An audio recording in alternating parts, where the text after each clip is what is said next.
اذان کا وقت ہوا، جب بلال پہنچا نا اشہد ان محمد رسول اللہ پہ، صدیق اکبر نے انگوٹھے چوم کے آنکھوں سے لگا دیا. سبحان اللہ. مقام غار ہے. اگر یہ شرک اور بدعت اور ناجائز ہوتا میرے آقا کو ٹوکنا چاہیے تھا. نبی تو شرک اور بدعت کو برداشت بھی نہیں کر سکتا. اذان ختم ہوئی، میرے آقا نے فرمایا من فعل مثل خلیلی کنت لہ قائدا الی الجنہ. جو میرے یار صدیق کی سنت میں چلے گا، اذان میں میرا نام سن کے انگوٹھے چوم کے آنکھوں سے لگائے گا، میں اس کی انگلی سے پکڑ کے آپ جنت میں لے کے جاؤں گا. نعرہ تکبیر، اللہ اکبر، نعرہ رسالت، یا رسول اللہ، نعرہ حیدری، یا علی، جشن عید میلاد النبی. زندہ باد. پھر توجہ فرمائیے، کون صدیق اکبر؟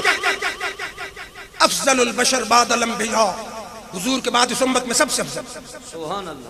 میرے آقا نے ایک دن دی انگوٹھی، یہ بھی تفسیر کبیر میں ہے، فرمایا اے ابو بکر اس پہ لفظ اللہ لکھوا لاؤ.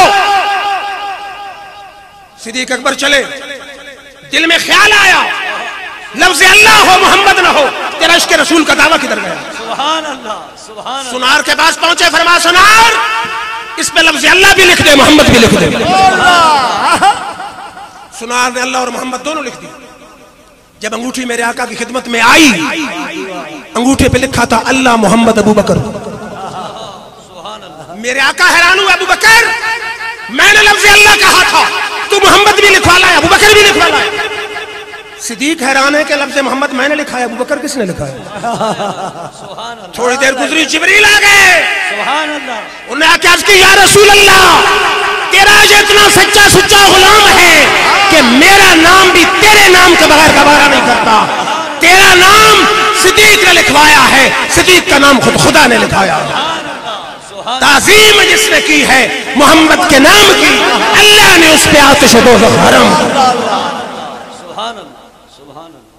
پھر آئیے ذرا عمر فاروق کی بات نہ کر دوں. میرے رب نے فرمایا فَإِنْ آمَنُوا بِمِثْلِ مَا آمَنْتُمْ بِهِ فَقَدِ اهْتَدَوْا. بعد میں آنے والوں تمہارا ایمان تب قبول ہے جب اس انداز میں ایمان لاؤ جس میں میرے یار کے صحابہ ایمان لائے.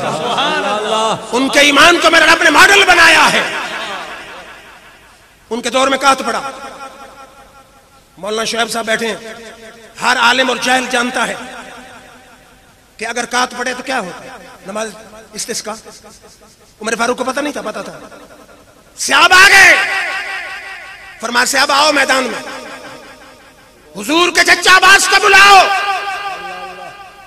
بخاری کی حدیث ہے، چچا عباس کو بلایا گیا. فرمایا صحابہ ہاتھ اٹھاؤ، اللہم انا کننا نتوسل الیک بنبینا فتسقینا. یا اللہ ہم تیرے نبی کی جاری حیات کے زمانے میں تیرے نبی کے وسیلے سے بارش مانگتے تھے، تو بارش دیتا تھا.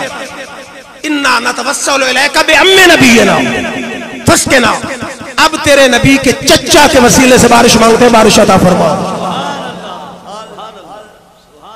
نبی کے چچا کو بطور وسیلہ پیش کرنے والا کون ہے؟ سیدنا فاروق اعظم ہے. بخاری کے الفاظ ہیں فجس کون.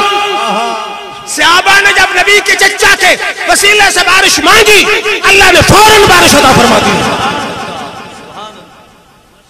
پھر ذرا آپ کو مدینہ نہ لے چلوں؟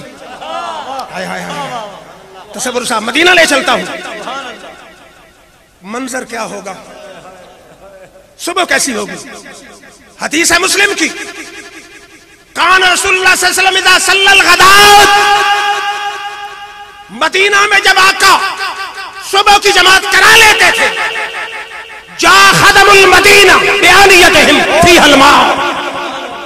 مدینہ کے چھوٹے بچے آ جاتے مسجد نبوی میں ہاتھ میں برتن میں پانی لے کر. فقام سجدہ فیہا، میرے آقا اپنا ہاتھ اس میں ڈبوتے تھے. وَرُبَمَا جَاءَ فِي الْغَدَاةِ الْبَارِدَةِ فَيَغْمِسُ يَدَهُ فِيهَا.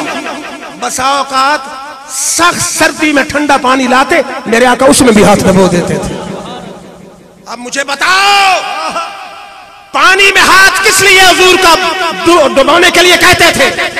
ان کا ایمان تھا جس پانی میں نبی کا ہاتھ ڈوب جائے گا